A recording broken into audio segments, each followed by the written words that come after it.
Finding a definition for user experience design in only one sentence is impossible. That's what they say. I'm gonna do it today anyways.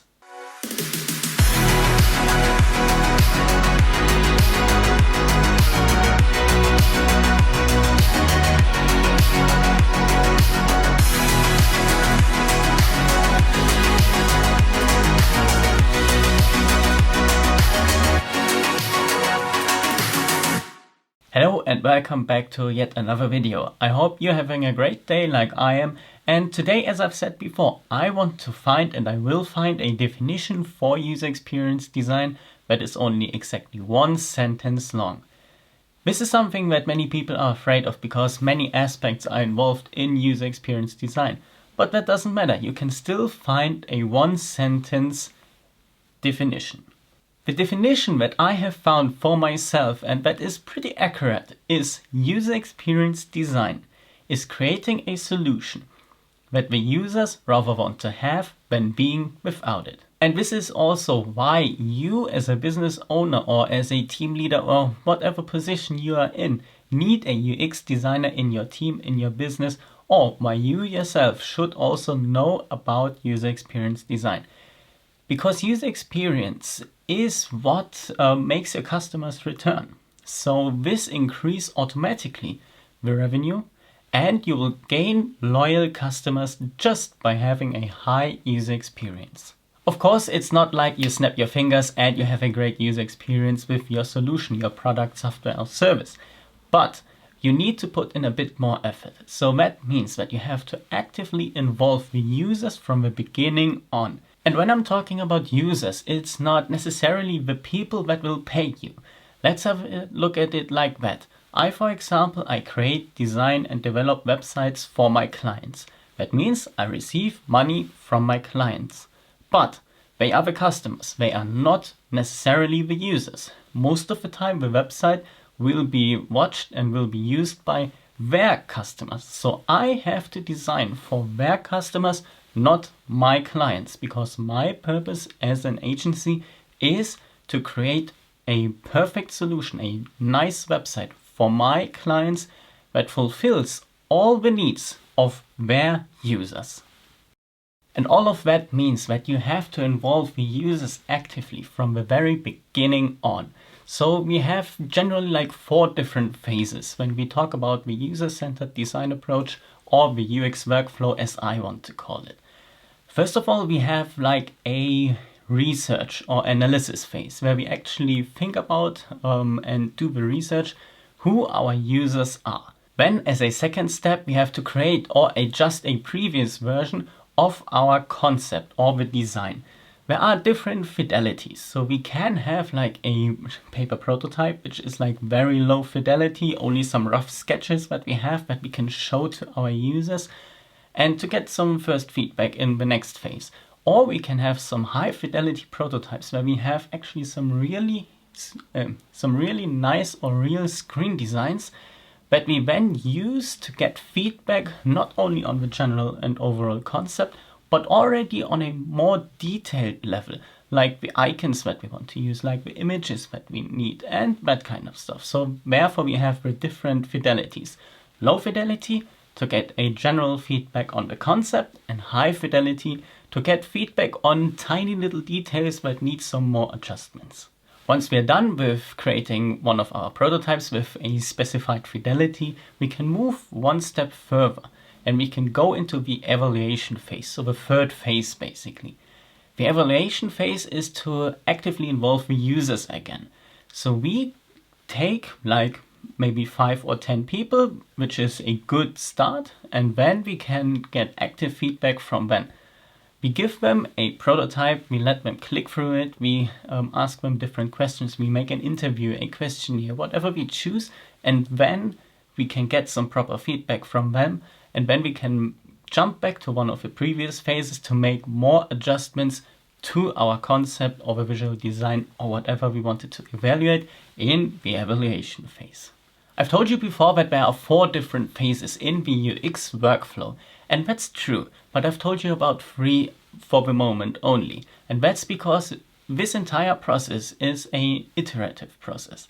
So if we have done the evaluation, we can jump back to the design, or if we have found out that the design is not right.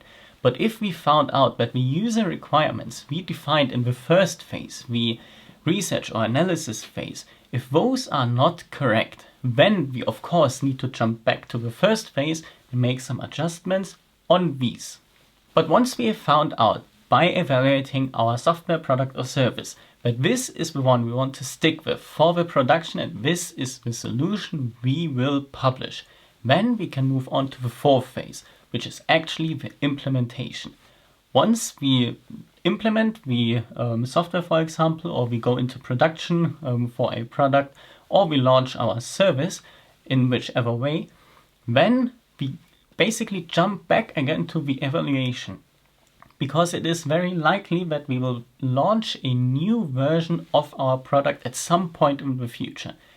And then it's sensible to use the product we have published already, get the customer's feedback, get the user's feedback, and use that as a foundation for the analysis or research phase of the next version of our product.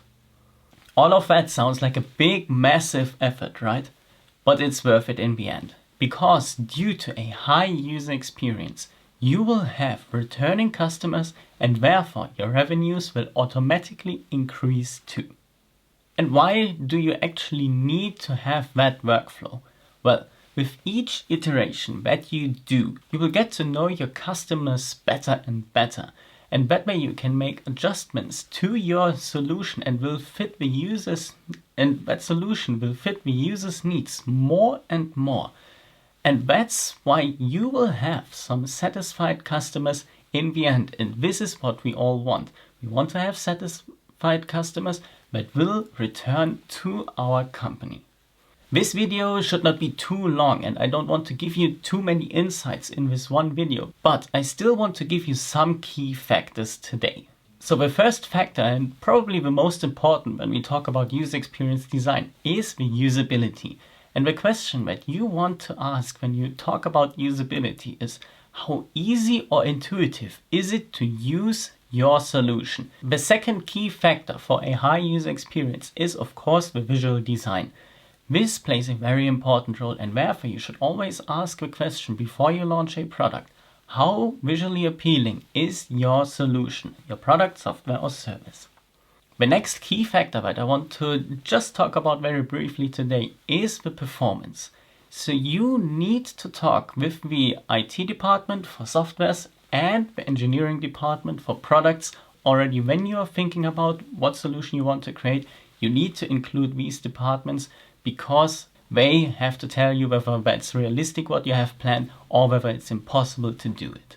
Another element that you definitely need to integrate into the UX workflow from the very beginning on is interaction design. This is very closely related to psychology.